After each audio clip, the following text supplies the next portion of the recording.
Quand on cherche à acquérir des clients, qu'on soit commercial ou chef d'entreprise, on doit toujours respecter une règle qui est ultra importante et personne ne peut en sortir. C'est la question du rendez-vous. Normalement, tous les prospects que vous avez, ils ont déjà un rendez-vous de calé. Si ce n'est pas le cas, c'est que soit il y a un problème avec cette personne, soit vous n'avez pas fait votre boulot correctement. Pourquoi je dis ça? Parce que lorsque vous avez un échange avec une personne pour lui vendre quelque chose, bien évidemment, ce n'est pas en un échange que la personne va décider de vous payer. Et ça va lui prendre du temps, il va falloir qu'elle mature, qu'elle réfléchisse, qu'elle compare les différentes options. Et durant ce laps de temps, il faut que vous puissiez échanger avec elle. Le problème, c'est que quand une personne commence à avoir des responsabilités au sein d'une entreprise, joindre quelqu'un devient très difficile.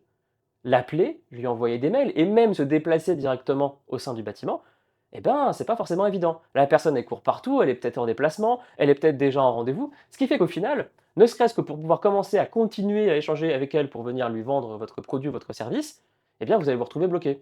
Parce que la personne vous dira à chaque fois, bah, soit elle vous répondra pas, et donc vous devez la relancer une fois, deux fois, trois fois, quatre fois, soit elle vous répondra pour vous dire oui, oui, il faut qu'on prenne rendez-vous d'ici le courant de mois de décembre, et donc dans 6 mois. Pour résoudre ça, la chose la plus efficace que vous devez faire, c'est effectivement conserver toujours un rendez-vous.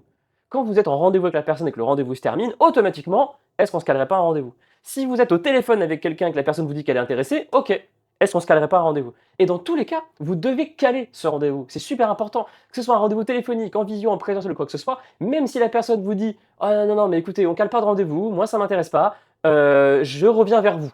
Non, le je reviens vers vous, vous pouvez toujours courir, ça n'existe pas, ça, les gens ne reviendront jamais vers vous.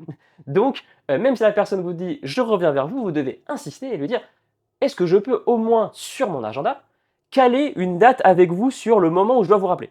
Parce que si vous ne faites pas ça, la personne va progressivement disparaître. Je vous laisse du coup maturer sur ça parce que si ce n'est pas encore déjà fait, que vous soyez chef d'entreprise ou que vous soyez bien évidemment commercial, imaginez le nombre de deals que vous avez perdus parce que vous n'aviez effectivement pas calé de rendez-vous et que vous avez passé votre vie à essayer de relancer les gens. Donc, un bon conseil, un rendez-vous, c'est obligatoire. Et justement, quand nous, on accompagne nos clients sur l'implémentation de CRM, quand on leur met en place des outils commerciaux, eh ben, on accompagne les équipes à venir toujours respecter ce principe de base. Une opportunité commerciale, c'est un rendez-vous.